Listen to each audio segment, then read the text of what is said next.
Welcome to the Real Life Buyer podcast. In this podcast, you will hear interviews with business owners, entrepreneurs, thought leaders, authors, and technical specialists in their field. These professionals will hasten your development, accelerate your career, and broaden your business know-how. Now, introducing your host, Dave Barr, interviewing with a purchasing twist. Hello, and welcome to the Real Life Buyer. In this episode, I have the pleasure of talking to Dr. Eric Recker. Dr. Recker has been a dentist since 2002 and currently leads a team of 18. He has been mentoring and coaching most of his life and is a certified elite success coach. He works with high achiever personalities who want to win the now and enjoy life while realizing their goals. Eric is the author of The Force Sense of Urgency and How to Win the Now, and has also succeeded in becoming a pilot. And he took to the air, shall we say, in 2018. He's a recovering triathlete and has completed over 20 races at Ironman level. Dr. Eric works with people who have worked hard to get to where they are, but are now faltering. So without further ado, I welcome Dr. Eric onto the podcast. Hi. Thank you so much for having me. I'm super excited to be here, Dave. Fabulous. I've really been looking forward to this. We had a good chat a few weeks ago now, and I think we're going to be in for a treat today. Well, certainly the listeners are, as well as myself. So let's help to reorientate the audience to know who you are, what you've done, and how you've got there. So can you talk us through, share your professional journey at the kind of a high level, and lead us into your current life as a dentist, author, and coach? Yeah, absolutely. So it's interesting that we're talking today. Today is kind of my dental anniversary. So 21 years today, I've been a chairside dentist. So been doing that for a long time. Really, I do enjoy it. The part I enjoy the most is the relationships that I get to have with my patients and my team. The technical dentistry, the actual trade part of it is great. But if it wasn't for the relationships and the people that I've met, I wouldn't want to do it anymore. It's been neat. Over 21 years, I have patients that I started to see when they were 2 or 3 years old, and now they're graduating college, they're having families, they're getting married, they're getting jobs, all that stuff. So to be able to walk with people through all the stages of life is a great privilege and something that is really important to me. That gets me out of bed in the morning. And so I've been doing that, like I said, for 21 years. And I really started getting restless around the time of COVID. I think a lot of us did. And I had struggled with burnout. I'd had a couple rounds of burnout, and it was really peaking in that early 2020 time. And my family was supposed to go on a vacation to southern Spain. We were going to stay right on the Mediterranean. We were going to do a day trip to Tangier. We were going to do a lot of really neat stuff. And then that got canceled. And that was kind of one of those vacations I felt like I really needed because my son was going off to college and there were just lots of things going on and we just needed a little break. Well, we got a little bit more of a break than what I thought we were going to get. Our office was closed for 8 weeks, and I had something that I had never had before, and that was a lot of discretionary time.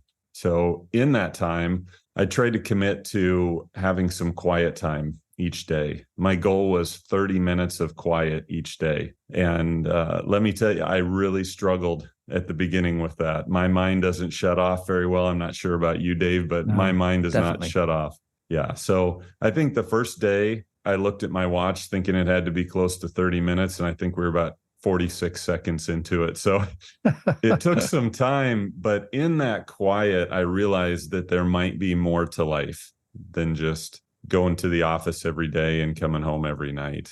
So I started doing some more intentional journaling, some more intentional posting on social media.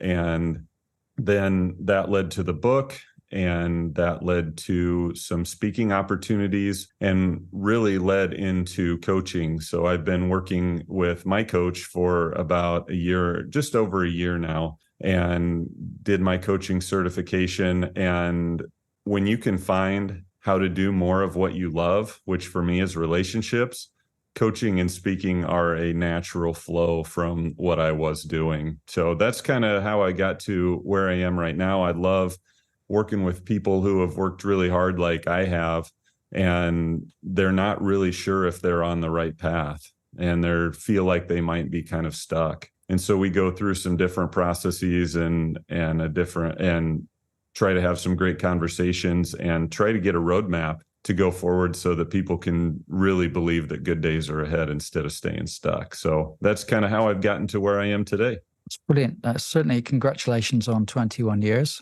It's an incredible achievement. I'm not sure if I want to be looking down the throats of people for 21 years, but clearly your patients, should we say, recognize your competence and skills because they keep coming back for more and more. So that's tremendous. They obviously have a strong belief in your capabilities.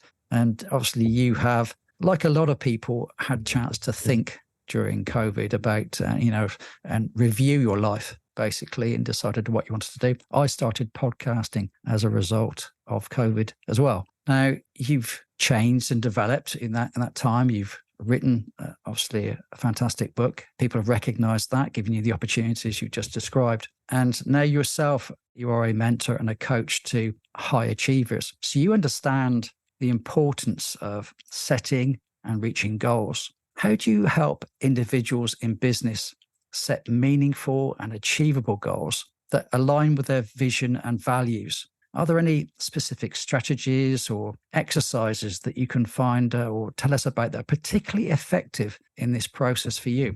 Yeah, I really like those words that you used, meaningful and achievable. So I think sometimes we set goals just for the sake of setting goals. And one of the things that I like to talk about because of my own personal experience is if you don't know why you're climbing the mountain, then you are not going to find the answer when you get to the top.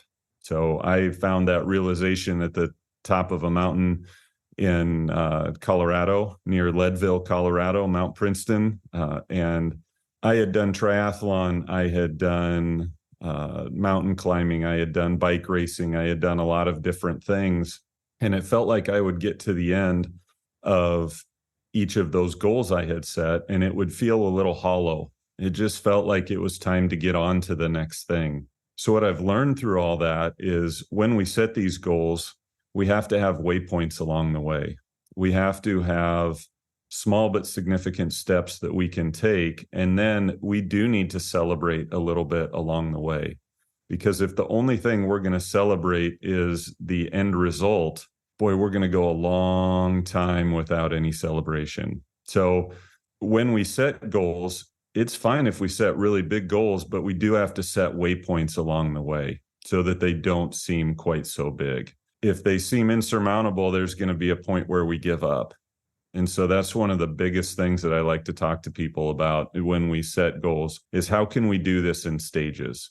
How can we figure this out so that it is manageable, so that it is achievable, but most of all, that we have fulfillment along the way as we make some of those steps. So to me, that's a huge part of it. And then sometimes just discarding those goals that aren't achievable because we're going to just run into a lot of frustration trying to achieve those goals. Right. So basically breaking down the elephant, so to speak, people are taking bite-sized chunks. You're getting that, perhaps that a little bit of a rush, but achieving lots of small repeated goals, should we say, time and time again, keeping you motivated and driven to keep moving forwards rather than, should I say, try and aim for something that could take a long period of time. Within that time, you could suffer a little bit, you not achieve exactly what you thought you were going to achieve, you get demotivated, and eventually, the worst case, you give up altogether. Is that right? That's absolutely right. And another thing we talk about is that everything has a cost. So no matter who you are, no matter how much money you have, you get the same amount of time as everybody else. And so all we're really doing is trading time for experiences.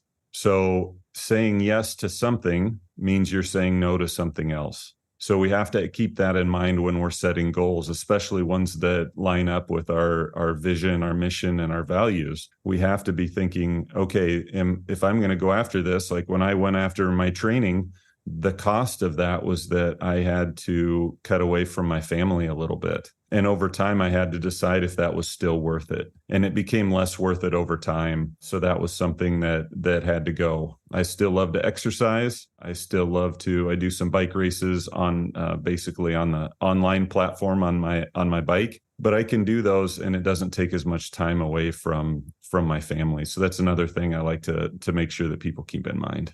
I guess when you're in an employed position where your set goals for you, that may be a time when they don't quite align with your values, perhaps.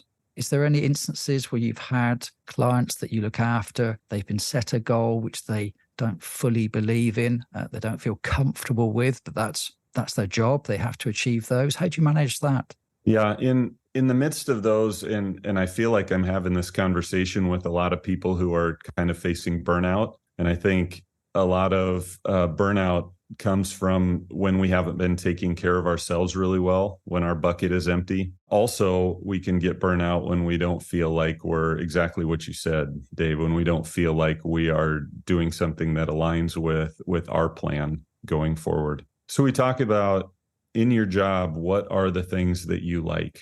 What are the things that get you out of bed in the morning? For me, it's relationships. So I look at my job and I think, how can I lean into relationships?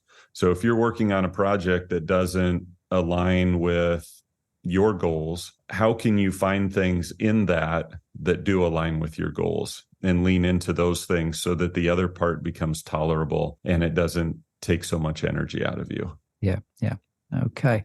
Now I'm thinking about the clients who, in the words of your book, want to win the now. There's a sense of urgency about those words, that you're obviously saying about you want to win it right now. If they want to continue to push themselves and stay on track, but they see themselves as a super high achiever, is there a risk that they could fall into the trap of overconfidence and perhaps even complacency? How do you help them to stay on track and not fall into that trap, even if they're consistently being told what a great person they are and they're always achieving? Yeah, boy, that's a great question. So I think those of us who are high achievers, we're super goal oriented and super accomplishment driven. So everything is always, what's the next thing? What's the next bigger thing? What's the next bigger mountain? What's the next bigger race, project, promotion, you name it. And again, I think a lot of it comes back to celebrating. When I got to the top of the mountain, I realized that I was looking for the next mountain already. Boy, I'd gotten up that mountain and I hadn't celebrated it. So I think we do need to take some time and pause.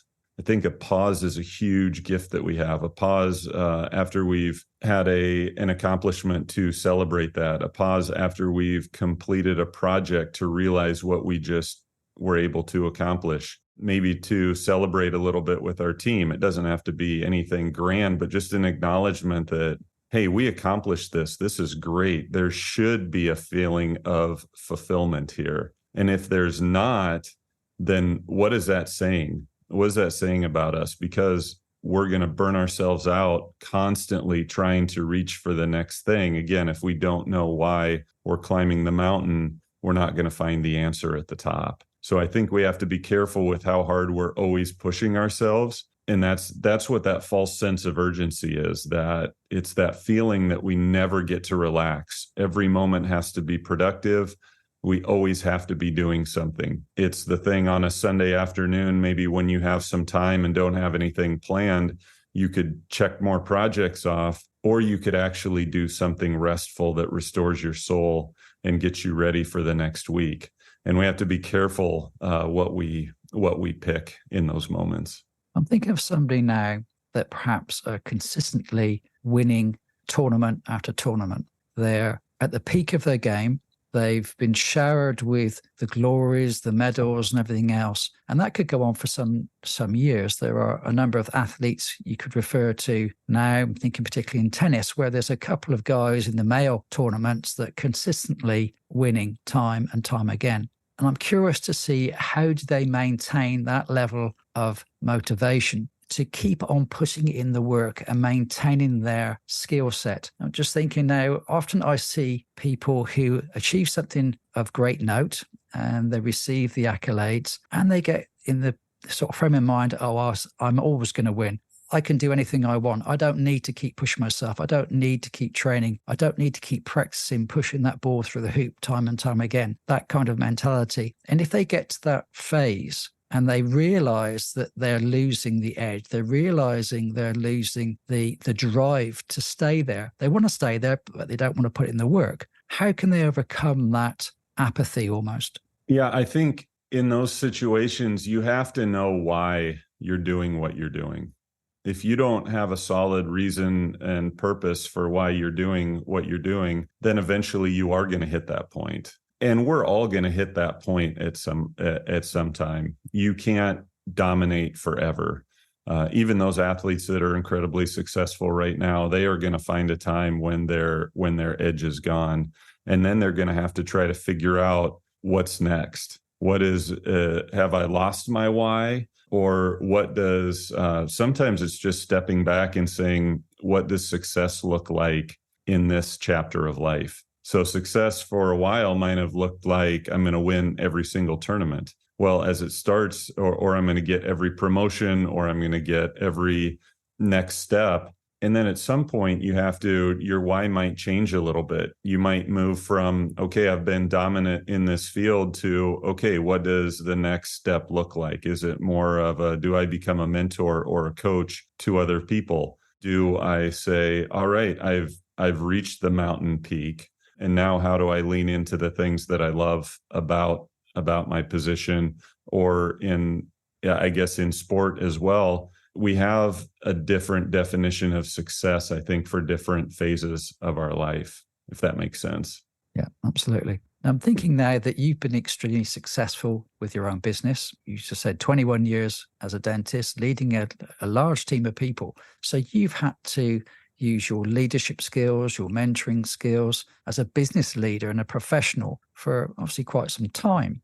Now, there are times in everybody's career where they may have performed well, but suddenly, if we mentioned just now, things don't go so well. They have a few knockbacks. They start to get some self-doubts and they start questioning their abilities, to carry on and achieve. How do you help with the experience that you've gained over these decades? How do you help those people to say, to pick themselves back up again, refocus themselves, eradicate those self-doubts and really begin to regain their confidence and continue to move forward in their chosen career paths? Yeah, that's a great question. I think that what I've realized when I started, I felt like my job was the most important thing about me. And now as time has moved on, I've realized with myself, with the people that I work with, and with the clients that I work with, that we are complicated beings. We have lots of parts to our lives. We have lots of parts to our identity. So I talk about, if I'm only a dentist, if that's the thing that's by far number one for me, then a lot of my other parts of my life are going to suffer.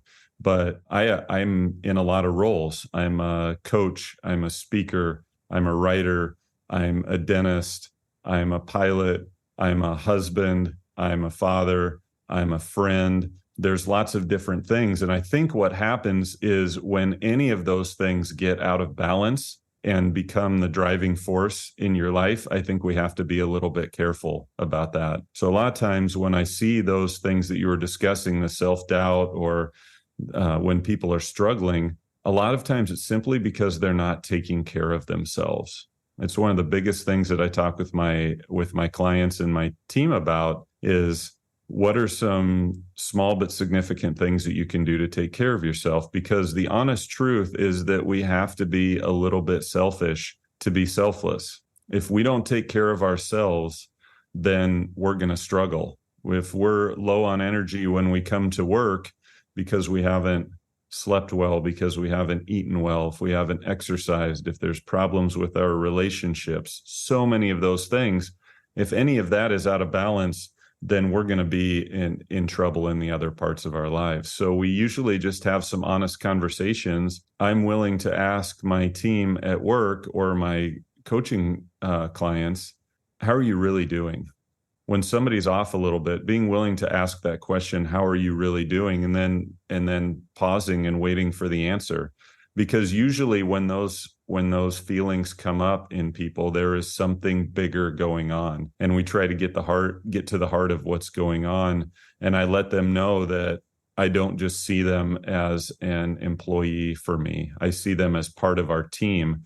And if anything's going on with any of our team, then the whole team potentially struggles. So we try to work through that, remind people that they're part of something bigger than just themselves. And a lot of times, like I said, it's figuring out some of those self-care things that we can do to try to get them back on track. Yeah, that's really great to hear there, because one of the things that you've said without saying it is that you can detect when somebody is not quite in the right place. And you've taken the time to be it sit them down or take them to one side and to ask a question and to take the time to listen, to empathize, to take on board what they're saying and really dig into things with them. And I think there's a lot of people who give lip service to that, who go through the motions, but don't actually, should we say, listen to the depth they need to. They don't really take on board what the person's saying and how they're saying it. So it's wonderful to hear that you apply that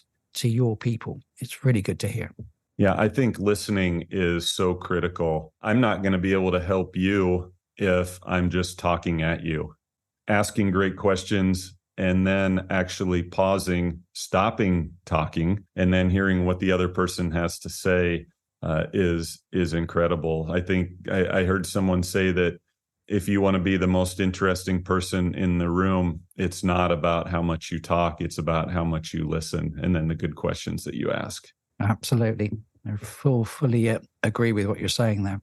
Now, let's touch on your athletic side for a little bit. You've obviously completed lots of races, an Ironman athlete. I haven't done that myself, but I know a guy that I've worked with that has done a number of Ironman tournaments. And I know the kind of dedication and perseverance they've had to muster up to achieve these incredible goals. Now, for people who perhaps are not applying that dedication and perseverance in an athletic way, those business professionals, but they want to apply that ability in their careers, what kind of mindset do you believe is necessary to maintain the focus and the drive so that they can achieve their challenges, even though they're not physical, but they're mental challenges? What kind of things do you recommend to your clients and help them with? Yeah. So life is basically a series of habits that we have, a series of systems that we have. So I've always thought that if I'm someone who's highly motivated,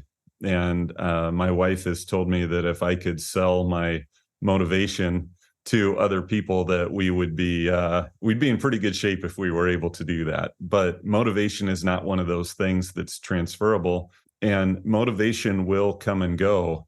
But if we have good systems and habits in place, then we're going to be able to achieve those goals. So even really basic stuff, like take Steve Jobs, for instance. Steve Jobs wore the same clothes every day to work. He had basically the same breakfast every single day. And why did he do that? Because those habits made it so he had to make fewer decisions in the day. So what are some habits that we can set up in our lives to help us with that? So does it help you on Sunday afternoon if you take maybe 30 minutes and map out your week?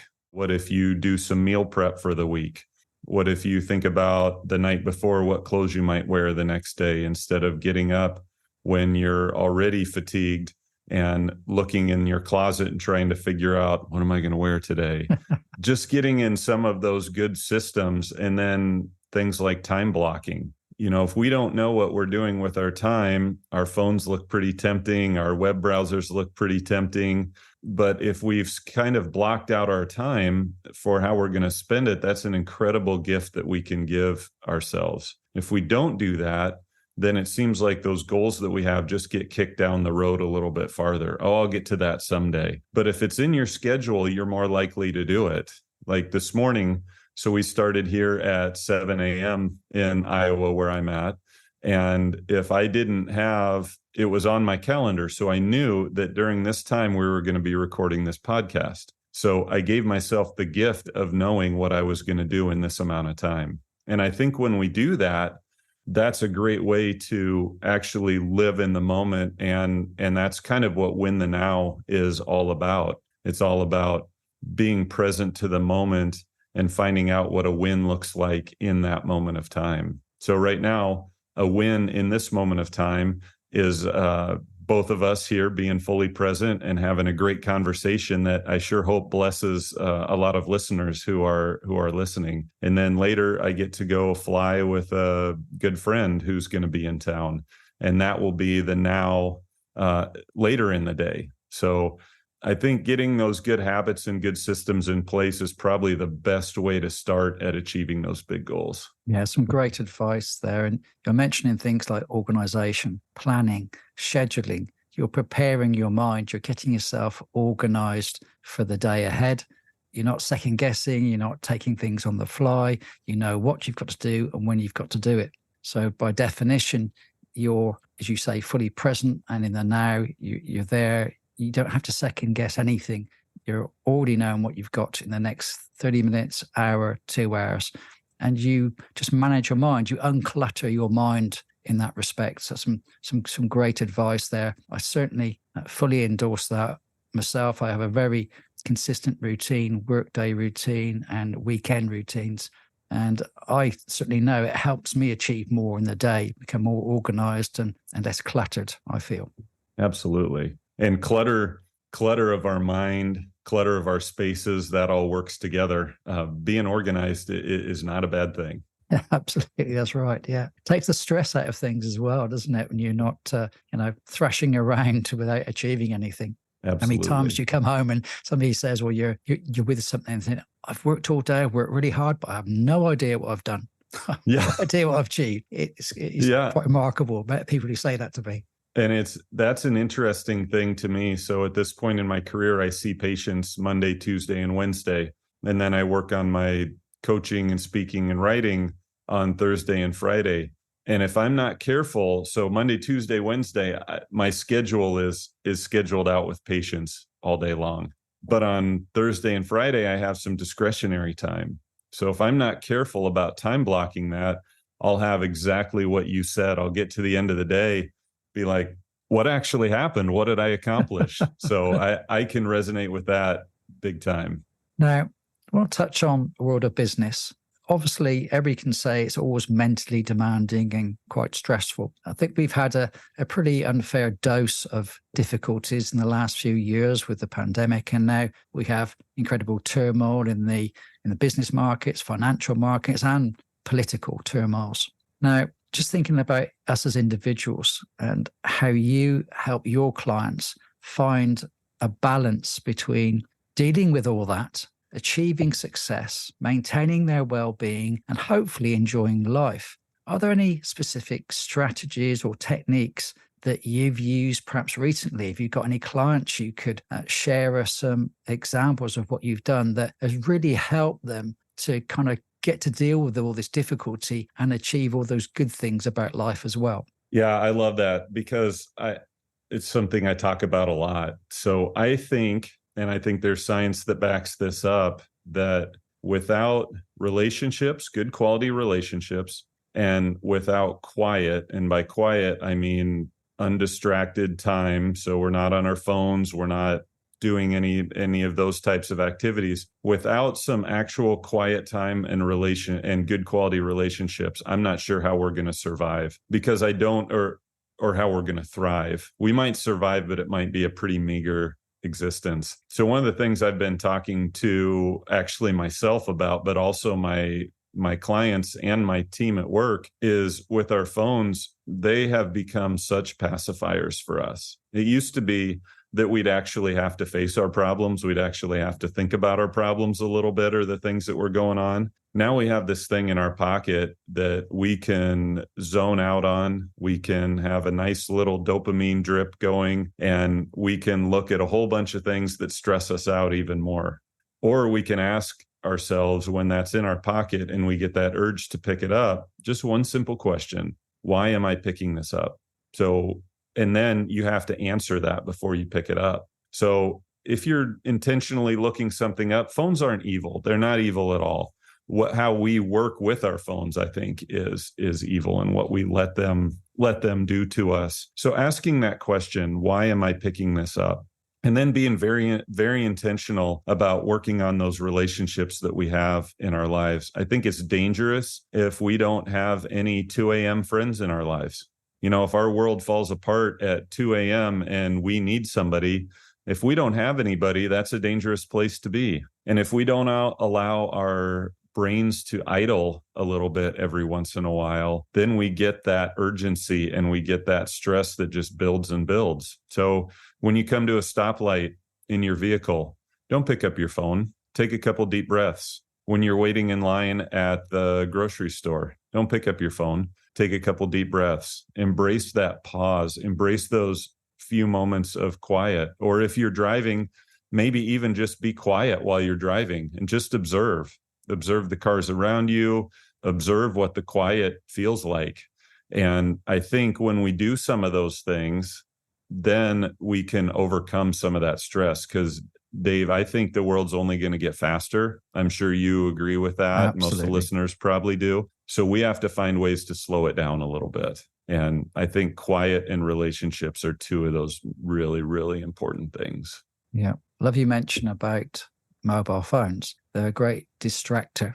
And I think they give people a reason to avoid, should we say, things that they don't want to face up to as well. While they're looking at the phone and being distracted, they don't have to think about the other issues. It takes away some of the problems because, I'm focused on this now. There's an excuse to look at something else. There's a chime gone off or a message come in or something like that. And they can avoid what they're really fearful of and look at that instead. Do you think that's a fair thing to say? I think you absolutely nailed it, Dave. That's exactly what it is.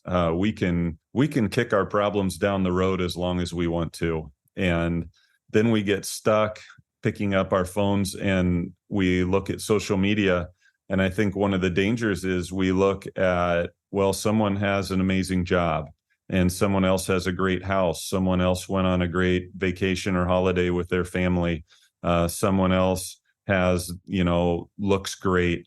And we have this construct in our mind that we should be able to have all of that. Even though no one has all of that, we think that we can pick and choose from everything. And when our life is not the sum of all of that, then comparison kicks in and we're even more sad and stressful. So we actually picked up our phone to try to avoid some of those kind of things, but then we've compounded the problem by going down that rabbit hole. So I think you're right. At some point, we have to deal with our problems and we have to deal with our stuff. And the longer we kick it down the road, the worse it's going to be.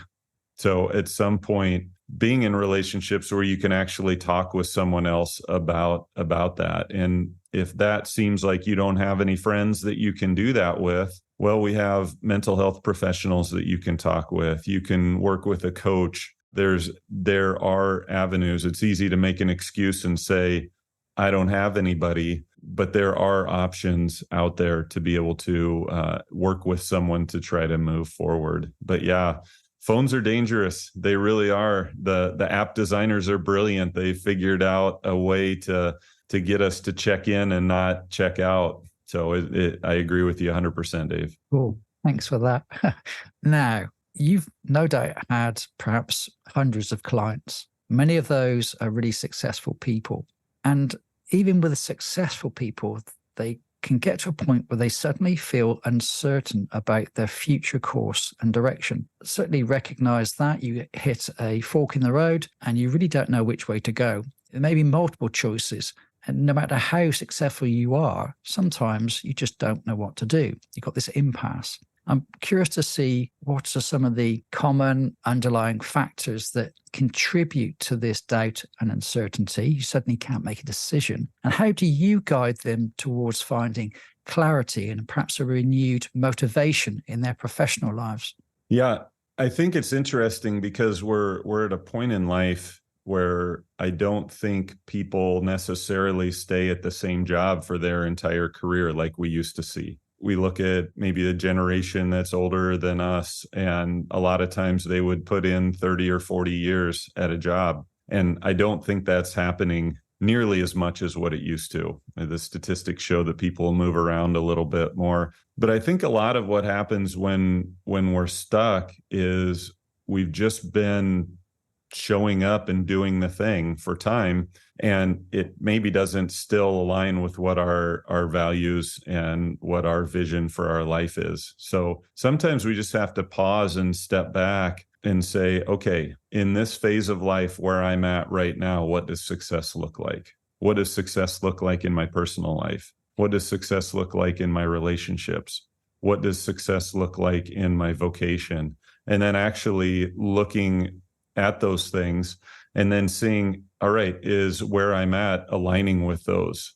And if it's not, it might be time to do a visioning exercise for what the future might look like. Where do you see yourself in 5 years? And you might not know all the answers, but if you have a couple pictures in your mind of, for me in 5 years, when I did this a couple of years ago, in 5 years, I saw myself doing more coaching and speaking than I did dentistry.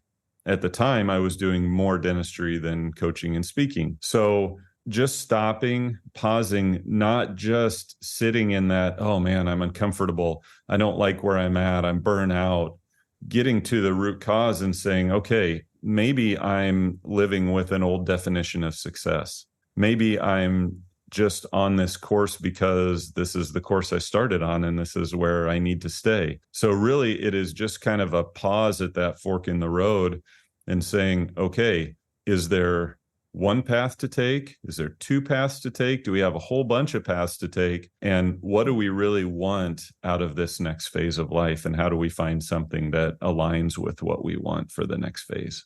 Would you say you're a strong advocate of vision boarding? Is that something that you encourage your clients to put together and to focus on to take them through to the next stage?